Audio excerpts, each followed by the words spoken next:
मारी पिजुड़ी तोड़ा तो सरीगला चले भी बजार को जीवा। अच्छा ठीक अच्छी माँ चलो जीवा। चढ़ई तार जमी रे पिजुड़ी चाष करिथिला। से प्रतिदिन बजार को जाई पिजुड़ी बिक्री करुथिला। पिजुड़ी नियंतु पिजुड़ी मीठा मीठा पिजुड़ी। चढ़ई तो पिजुड़ी गुड़ा तो बहुत बड़ बड़। गोटे केजी केते टंका? बेसी नुह मिठू भाई गोटे केजी पिजुड़ी 50 टंका। अरे बा चढ़ई तो पिजुड़ी दाम तो बहुत कम। मते 2 केजी पिजुड़ी दे। एमिति से दिन चढ़ईर सबु पिजुड़ी बिक्री हो गला। तापरे से ता झियो सह घर को फेरिला। परदिन सकाळे अनेक गुड़िए पिजुड़ी तो तोड़ी देली। भारी शोष लागिलाणी। बजार को जीवा पूर्व जाए टिके पानी पी आसे। एक चढ़ई आंटी तो एठी नाही। अरे बा सेठी पिजुड़ी तोड़ी रखिची। मो गटे काम करे चढ़ई आंटी एठा को आसीबा पूर्व मु किछि पिजुड़ी खाइनिए। आज मु बिना पैसा रे चढ़ईर पिजुड़ी चोरी करी खाइबी। हा हा हा।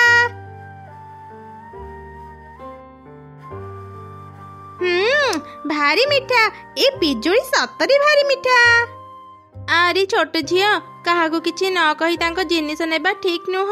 याको चोरी कहंती। एमिति काम आ दिने करिबुनी ठीक अछि। मो सब बळे एमिति करिबी बुझिलु गरीब पक्षी। मते बेसी आ ज्ञान देनी। एते छोट छुआ हे मते अपमान देउचु। बड़ मानक सह केमिति कथा कहा जाय तू कोन ए जाय सिखिनु? गोटे चापुडा मारिबी जे तो ठीक बाटो आसीबू।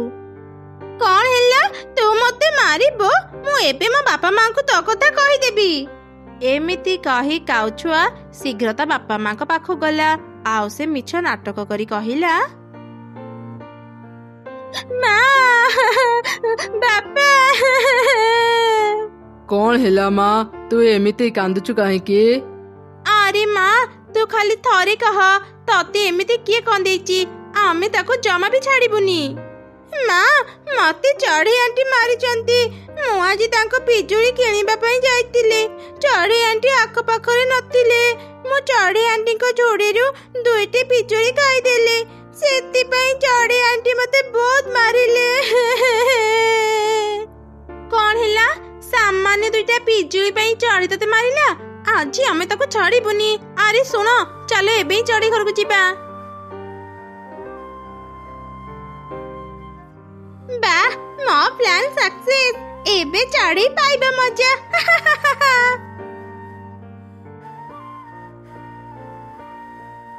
अरे काऊ भाई काऊ भौणी तुमे आज हठात मो घर को आसिला जे निश्चय पिजुड़ी किनिबा को आसीथिबो ना? ना आमे पिजुड़ी किनिबा को आसिनु। आमे तते शास्ति देबा को आसीचु। शास्ति देबो? हेले कोन पाई? एमिति नाटक करुची जेमिति से किछि जानिनी। सामान्य 2टा पिजुड़ी पाई तू आम झियो को मारिलु।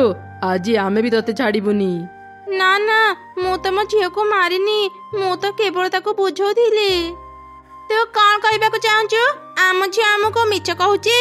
आम झियो जेमिति कांदीची तू आज सेमिति कांदीबू। रही जाओ काऊ भाई काऊ भौणी मो गछ गुड़ी को एमिति भांगनी। ए फल बिक्री करी मो घर चलाए। दया करी एमिति अन्याय करनी। एथर तते छाड़ी देउचु। आउ दिने जदि तू आम झियो को मारिबो आमे तते जीवन रु मारी देबू। मामा एबे हमर कोन हेबा? आमे केमिति पिजुड़ी बिक्री करिबा? चिंता करनी रे मां। आगरु जेमिति मु जंगल भीतर फल आनी बाजार रे बिक्री करूथिली एबे फोन सेमिति करिबी। परे जेतेबेले टंका हेबो आमे फोन थरे चाष काम आरंभ करिबा। हेले विश्वास कर मु से काऊ छुआ को जमा भी मारिनी। मु जाने मां तुमे काहाको भी मारि नथिबो। तुमे बहुत भलो। आ मन दुख करनी मां सब किछि ठीक हे जिवो। चलो एबे घर को जीवा। एमिति कथा हेई सेमाने घर को गले। परदिन चढ़ी जंगलरू मीठा फल आनी बजार रे बिक्री कला। दिने काऊ छुआ ताको देखिला। चढ़ई आंटी प्रतिदिन जंगल भीतर को मीठा फल खोजिबा को जाए। आज मु सब मीठा फल खाई देबी। चढ़ई आंटी गोटे भी मीठा फल पाइबनी। ଏମିତି କହି କାଉଛୁଆ ଜଙ୍ଗଲ ଭିତରକୁ ଗଲା। କିଛି ଦୂର ଗଲା ପରେ ସେ ଗୋଟେ ଗଛ ତଳେ କିଛି ଚକୋଲେଟ ପଡିଥିବାର ଦେଖିଲା। ଆରେ ବା, ଏଠି ତ ଅନେକ ଗୁଡ଼ିଏ ଚକୋଲେଟ ପଡିଛି। କିଏ ଏମିତି ଚକୋଲେଟ ପକେଇଛି? ଯିଏ ବି ପକେଇଥାଉ, ମୁଁ ଯାଉଛି ସବୁ ଚକୋଲେଟ ଖାଇଦେବି। କାଉଛୁଆ ଯେମିତି ଚକୋଲେଟ ପାଖକୁ ଗଲା, ତା ଉପରେ ଜାଲ ପଡ଼ିଲା। ମୁଁ ବନ୍ଦୀ କେମିତି ହେଲି? ମା, ବାପା, ମତେ ବଞ୍ଚାଅ। ଚକୋଲେଟ ରଖି ଭାବିଥିଲି ଗୋଟେ ଚଢ଼େଇ ଛୁଆ ଧରିବି ଆଉ ତାର ବିରିୟାନୀ କରି ଖାଇବି, ହେଲେ ମୋ ଜାଲରେ ଗୋଟେ କାଉଛୁଆ ପଡ଼ିଲା। ମତେ ଛାଡ଼ି ଦିଅ, ମତେ ମାରନି, ବଞ୍ଚାଅ, ମତେ କେହି ବଞ୍ଚାଅ। ଚୁପ୍ କର, ତତେ ଛାଡ଼ିବା ପାଇଁ ମୁଁ ଧରିନି। ଚଢ଼େଇ ଛୁଆ ନହେଲେ ନାହିଁ, ଆଜି ମୁଁ ଏ କାଉଛୁଆକୁ ହିଁ ବିରିୟାନୀ କରି ଖାଇବି। ନା ନା, ମତେ ଖାଅନି, ମତେ ଭାରି ଡର ଲାଗୁଛି। ବଞ୍ଚାଅ ବାପା, ମା, ମତେ ବଞ୍ଚାଅ। କାଉଛୁଆ ଏପରି ଚିତ୍କାର କରୁଥିଲା। ସେତେବେଳେ ସେ ରାସ୍ତାରେ ଚଢ଼େଇ ତା ଫଳ ଝୁଡ଼ି ଧରି ଯାଉଥିଲା। ସେ କାଉଛୁଆର ଚିତ୍କାର ଶୁଣି ଅଟକି ଗଲା ଆଉ ସେ ଶିକାରୀ ଚିଲକୁ ଦେଖିଲା। ଏ କଣ, କାଉଛୁଆକୁ ଶିକାରୀ ଚିଲ ବନ୍ଦୀ କରି ନେଇଛି। ଯେମିତି ବି ହେଉ ତାକୁ ବଞ୍ଚେଇବାକୁ ହେବ। ଏମିତି କହି ଚଢ଼େଇ ଗୋଟେ ମୋଟା ଲାଠି ଆଣି ଶିକାରୀ ଚିଲର ମୁଣ୍ଡରେ ପିଟିଲା। ଶିକାରୀ ଚିଲ ବେହୋସ ହୋଇ ତଳେ ପଡ଼ିଗଲା। ସେତେବେଳେ ଚଢ଼େଇ କାଉଛୁଆକୁ ମୁକ୍ତ କଲା। ଚଢ଼େଇ ଆଣ୍ଟି, ତୁମେ ବହୁତ ଭଲ। ତୁମକୁ ଅନେକ ଅନେକ ଧନ୍ୟବାଦ। ତୁମେ ଆଜି ମୋର ଜୀବନ ରକ୍ଷା କଲ। ସେ କଥା ପରେ ହେବା, ଆଗ ଚାଲେଠୁ ପଳେଇବା। ଶିକାରୀର ହୋସ ଆସିଲେ ସେ ଆମ କାହାକୁ ବି ଛାଡ଼ିବନି। ଏମିତି କଥା ହେଇ ସେମାନେ ଗୋଟେ ନିରାପଦ ଜାଗାକୁ ଗଲେ। ସେପଟେ ଆରେ ଶୁଣୁଛ, ମୁଁ ଆମ ଝିଅକୁ ଚାରିଆଡେ ଖୋଜି ସାରିଲିଣି, ହେଲେ ସେ କୋଉଠି ବି ନାହିଁ। ସେ କୁଆଡେ ଚାଲିଗଲା କିଛି ବୁଝି ହଉନି। ଚିନ୍ତା କରନି, ସେ ନିଶ୍ଚୟ ଜଙ୍ଗଲ ଭିତରକୁ ଯାଇଥିବ। ଚାଲ ତାକୁ ଖୋଜି ଆଣିବା। ଆରେ ଏଇ ତ ଆମ ଝିଅ ଚଢ଼େଇ ପାଖରେ ଅଛି। ସେ ଆମ ଝିଅକୁ ମାରୁନି ତ? ଚାଲ ଚାଲ ଶୀଘ୍ର ତା ପାଖକୁ ଯିବା।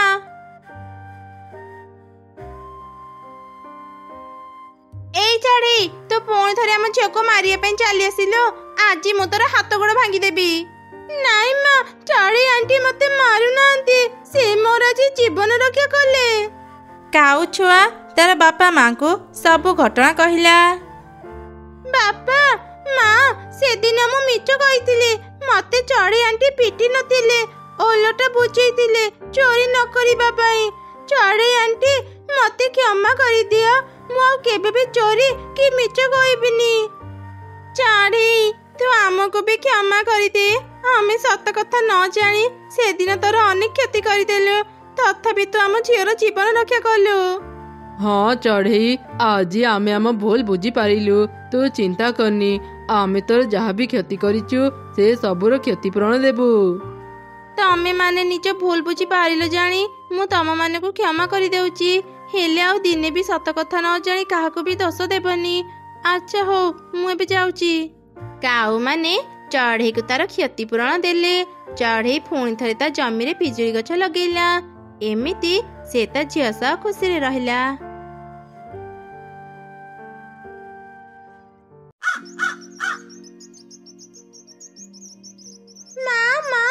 ମୋର ଆଜି ପିଜୁଳି ଖାଇବାକୁ ଭାରି ଇଚ୍ଛା ହେଉଛି। ଗୋଟେ ପିଜୁଳି ଖାଇବାକୁ ଦିଅ ନା। ହଁ ମା, ମତେ ବି ପିଜୁଳି ଖାଇବାକୁ ଭାରି ଇଚ୍ଛା ହେଉଛି। ହେଲେ ପିଲାମାନେ, ଆମ ଜଙ୍ଗଲରେ ତ ଗୋଟେ ବି ପିଜୁଳି ଗଛ ନାହିଁ। ମୁଁ ତମମାନଙ୍କୁ ପିଜୁଳି କୋଉଠୁ ଆଣିଦେବି? ସେ କଥା ଆମେ ଜାଣିନୁ। ଆମକୁ ପିଜୁଳି ଦରକାର। ଆମେ ପିଜୁଳି ଖାଇବୁ। ଆଚ୍ଛା ଆଚ୍ଛା, ଠିକ୍ ଅଛି। ଚାଲ ଆମେ ସମସ୍ତେ ଜଙ୍ଗଲ ବାହାରରେ ରହୁଥିବା ମୋ ଭଉଣୀ ଘରକୁ ଯିବା। ତା ବଗିଚାରେ ବହୁତ ପିଜୁଳି ଗଛ ଅଛି। ସେଠି ତମେ ମାନେ ପିଜୁଳି ଖାଇବ। ଆଉ ତା ଘରୁ ଗୋଟେ ଛୋଟ ପିଜୁଳି ଗଛ ଆଣି ଆମ ବଗିଚାରେ ଲଗେଇବା। ଗଛ ଟିକେ ବଡ଼ ହେଲା ପରେ ଯେତେବେଳେ ସେଥିରେ ପିଜୁଳି ଫଳିବ, ତମେ ମାନେ ମନ ଇଚ୍ଛା ପିଜୁଳି ଖାଇପାରିବ। ତମମାନଙ୍କୁ ଆଉ ପିଜୁଳି ଖୋଜିବାକୁ ପଡ଼ିବନି। ଏମିତି ଚିନ୍ତା କରି ମା ଚଢ଼େଇ ତାର ଦୁଇ ଛୁଆଙ୍କୁ ଧରି ତା ଭଉଣୀ ଘରକୁ ଗଲା। ତା ଭଉଣୀର ଏକ ବଡ଼ ବଗିଚା ଥିଲା। ସେ ବଗିଚାରେ ବହୁତ ଗୁଡ଼ିଏ ପିଜୁଳି ଗଛ ହେଇଥିଲା। ପିଲାମାନେ ମନ ଭରି ପିଜୁଳି ଖାଇଲେ। ଆଉ ଘରକୁ ଫେରିବା ସମୟରେ ମା ଚଢ଼େଇ ଏକ ପିଜୁଳି ଗଛ ତା ଭଉଣୀ ବଗିଚାରୁ ତା ଘରକୁ ଆଣିଲା ଆଉ ତାଙ୍କ ବଗିଚାରେ ସେ ଗଛ ଲଗେଇଦେଲା। ତାପରେ ସେମାନେ ତାଙ୍କ ଘରକୁ ଫେରିଗଲେ। ସେବେଠାରୁ ମା ଚଢ଼େଇ ଆଉ ତାର 2 ଛୁଆ ପିଜୁଳି ଗଛରେ ପାଣି ଦେଉଥିଲେ ଆଉ ତାର ଖୁବ୍ ଯତ୍ନ ନେଉଥିଲେ। ଏମିତି କିଛି ମାସ ବିତିଗଲା। ପିଜୁଳି ଗଛଟି ବଡ଼ ହେଲା ଆଉ ସେ ଗଛରେ ସୁନ୍ଦର ସୁନ୍ଦର ପିଜୁଳି ଫଳିଲା। ମା ଚଢ଼େଇଟି ଏତେ ଗୁଡ଼ିଏ ପିଜୁଳି ଦେଖି ଖୁବ୍ ଖୁସି ହେଇଗଲା। ପରିଶ୍ରମ କେବେ ବୃଥା ଯାଏନି। ଆଜି ତାର ପ୍ରମାଣ ମିଳିଗଲା। ମା, ଗଛରେ ତ ବହୁତ ପିଜୁଳି ହେଇଛି, ଗୋଟେ ଦିଅ ନା, ଆମେ ଖାଇବୁ। ଏମିତି ଶୁଣି ମା ଚଢ଼େଇଟି ଗଛର 2ଟି ପିଜୁଳି ତୋଳି ତା ଛୁଆଙ୍କୁ ଖାଇବାକୁ ଦେଲା। ଛୁଆମାନେ ପିଜୁଳି ପାଇ ଖୁବ୍ ଖୁସି ହେଇଗଲେ ଆଉ ତାଙ୍କ ମା ସହ ଘରକୁ ଫେରି ଆସିଲେ। ପରଦିନ ସକାଳେ ମା ଚଢ଼େଇ ତା ଛୁଆଙ୍କ ସହ ବଗିଚାକୁ ଆସି ଦେଖିଲା ତାଙ୍କ ପିଜୁଳି ଗଛରେ ଗୋଟେ ବି ପିଜୁଳି ନାହିଁ। ଆରେ ଏ କ'ଣ? କାଲି ତ ପିଜୁଳି ଗଛରେ ଏତେ ଗୁଡ଼ିଏ ପିଜୁଳି ଥିଲା, ଆଜି ତ ଗୋଟେ ବି ପିଜୁଳି ଗଛରେ ନାହିଁ। ସବୁ ପିଜୁଳି ଗଲା କୁଆଡ଼େ?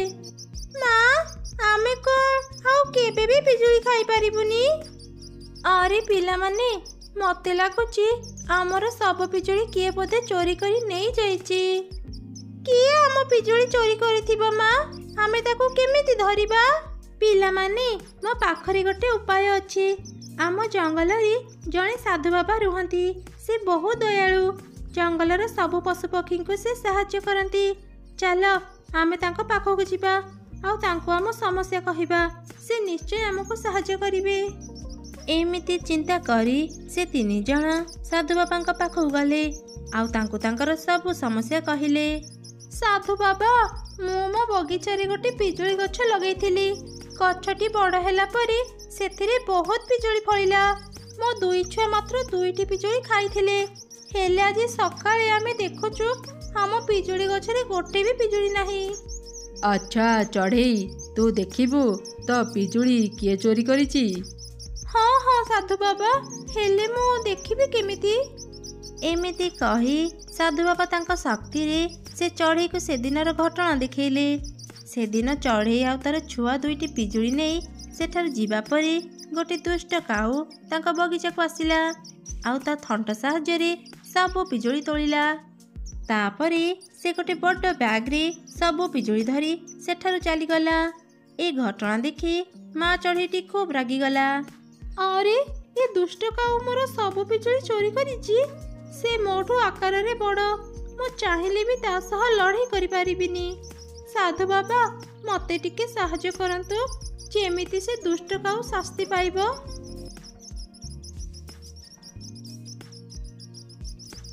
ହଁ ଚଢ଼େଇ, ଏଇ ନେ ଗୋଟେ ଲୁହାର ପିଜୁଳି ଗଛ। ଏ ଯାଦୁର ଗଛକୁ ତ ପିଜୁଳି ଗଛ ପାଖରେ ଲଗେଇଦେବୁ। ଗୋଟେ ରାତିରେ ହିଁ ଏ ଗଛରେ ପିଜୁଳି ଫଳିବ। ହେଲେ ଏ ପିଜୁଳିକୁ କେହି ଖାଇପାରିବନି। କ'ଣ ପାଇଁ? ଏ ପିଜୁଳିକୁ କ'ଣ ପାଇଁ କେହି ଖାଇପାରିବେନି? ମୁଁ କହିଲି ପରା, ଏ ଗଛ ଗୋଟେ ଲୁହାର ଗଛ। ଏ ଗଛରେ ଲୁହାର ପିଜୁଳି ଫଳିବ। ଏ ଲୁହାର ପିଜୁଳି ଦେଖିବାକୁ ସତ ସତିକା ପିଜୁଳି ପରି ହେବ। କାଉ ଯେତେବେଳେ ପିଜୁଳି ଚୋରି କରିବାକୁ ଆସିବ, ସେ ତାର ଶାସ୍ତି ପାଇବ। ଏମିତି ଶୁଣି ମା ଚଢ଼େଇଟି ସାଧୁ ବାବାଙ୍କୁ ଧନ୍ୟବାଦ ଜଣାଇ ସେ ଗଛକୁ ନେଇ ତା ବଗିଚାରେ ପୋତିଦେଲା ଆଉ ସେଠାରୁ ଚାଲିଗଲା। ପରଦିନ ସକାଳେ ମା ଚଢ଼େଇ ଆଉ ତାର 2 ଛୁଆ ତାଙ୍କ ବଗିଚାକୁ ଆସି ଦେଖିଲେ ସେ ଲୁହାର ପିଜୁଳି ଗଛରେ ବହୁତ ଗୁଡ଼ିଏ ଲୁହାର ପିଜୁଳି ଫଳିଛି। ମା ଚଢ଼େଇ ଆଉ ତାର 2 ଛୁଆମାନେ ଗୋଟେ ଗଛ ପଛପଟେ ଲୁଚି ତାଙ୍କ ବଗିଚା ଉପରେ ନଜର ରଖିଲେ। କିଛି ସମୟ ପରେ ସେ ଦୁଷ୍ଟ କାଉ ପିଜୁଳି ବାସ୍ନାରେ ସେ ବଗିଚାକୁ ଆସିଲା ଆଉ କହିଲା, ଆରେ ଏ କ'ଣ? କାଲି ତ ଗୋଟେ ପିଜୁଳି ଗଛ ଥିଲା, ଆଜି ଆଉ ଗୋଟେ ପିଜୁଳି ଗଛ କୋଉଠୁ ଆସିଲା?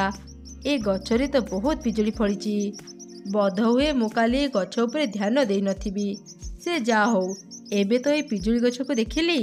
କାଲି ଯେମିତି ଏ ଗଛର ସବୁ ଫଳ ନେଇଗଲି, ଆଜି ସେମିତି ଏ ନୂଆ ଗଛର ସବୁ ଫଳ ଚୋରି କରି ନେଇଯିବି।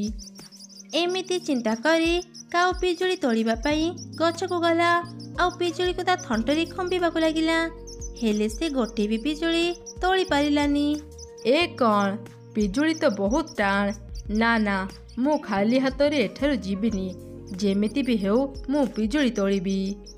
ଏମିତି କହି କାଉ ତାର ସବୁ ଶକ୍ତି ଲଗେଇ ଯେମିତି ପିଜୁଳିକୁ ତା ଥଣ୍ଟରେ ଖୁମ୍ପିଲା, କାଉର ଥଣ୍ଟ ଭାଙ୍ଗିଗଲା। ସେ ଜୋର ଜୋରରେ ଚିତ୍କାର କଲା। ଆରେ ଇ କ'ଣ ହେଇଗଲା? ମୋ ଥଣ୍ଟ ଭାଙ୍ଗିଗଲା। ଏବେ ମୁଁ କ'ଣ କରିବି? ଏ ସବୁ ଘଟଣା ଦୂରରୁ ଚଢ଼େଇ ଆଉ ତାର ଛୁଆମାନେ ଦେଖୁଥିଲେ। ଠିକ୍ ହେଇଛି, ଏ ଲୋଭୀ କାଉ ଉଚିତ ଶିକ୍ଷା ପାଇଲା। ଆଉ ଚୋରି କରି ପିଜୁଳି ଖା। କାଉ କାନ୍ଦି କାନ୍ଦି ତା ଘରକୁ ଚାଲିଗଲା।